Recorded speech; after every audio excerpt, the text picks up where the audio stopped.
And a Fox News alert, the president expected to announce major changes today to the long-standing U.S. policy that we do not negotiate with terrorists.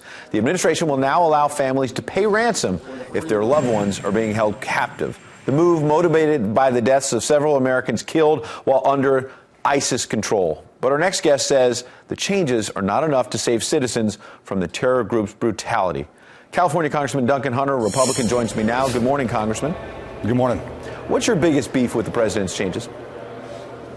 This doesn't fix anything. This doesn't fix a thing. This doesn't make it so that our DOD, the Department of Defense, and our intelligence agencies and the State Department and everybody's on the same page trying to get our hostages back. That's what we need to do, not make it so that we can facilitate the payments from U.S. I mean, you're going to have the government now facilitating payments from the families here to the terrorists there, while at the same time we have troops on the ground in Iraq and Syria fighting the same people that we're paying money to. This doesn't make any sense. What we need to do is try to get these guys back by taking the FBI out of the picture, giving this to the CIA and the Department of Defense so we can track these terrorists down, destroy their network, and bring our hostages home. But, Congressman, you're a veteran. Does this put men and women in uniform in more jeopardy than they already are?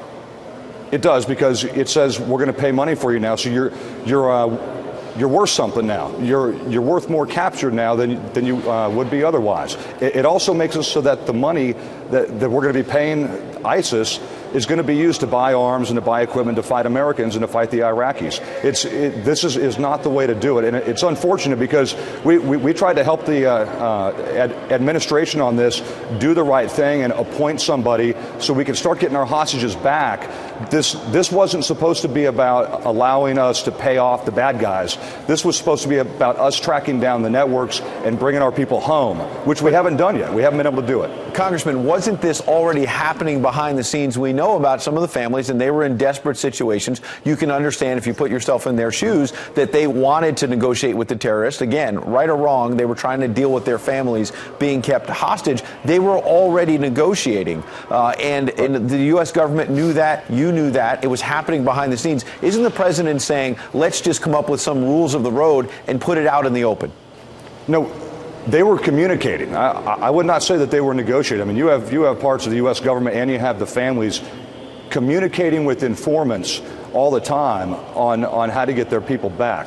I don't think that there was any negotiating for money going on and trying to get money to the bad guys. I will say this, though, it is good now that you're not going to have the FBI threatening prosecution to a hostage's mom because she's been talking about communicating with the bad guys to get her son back.